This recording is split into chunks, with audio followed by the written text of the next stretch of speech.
This waterfall consists of a 3-step staircase, which then falls abruptly 70 feet into a deep crevice that continues perpendicular to the falls. We then got on our next F-Road, F-35, where we traveled 28 miles north to see Puto, or White Lagoon.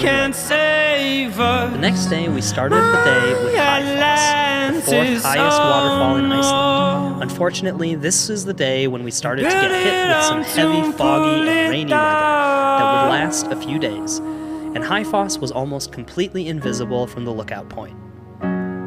We then went on our second leg of F-Roads, F208, to one of my favorite stops of the trip, which I'm not even going to try to pronounce.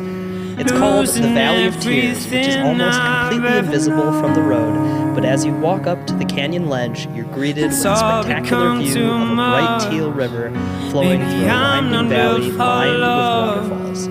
If I knew that I could reach you, I would go.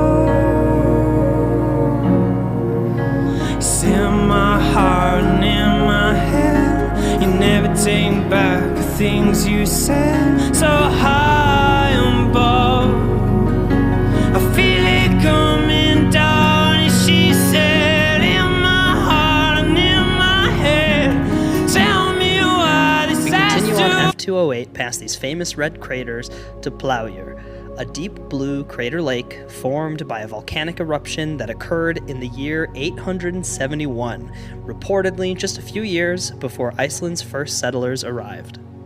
On the way out, we stopped at a massive clearing where we saw some sheep hanging out in the distance. This is the area as we were passing huge fields of black volcanic rock that turned into green pastures around the next corner, where I started to get the sense of how expansive and contrasting Iceland's landscape really was.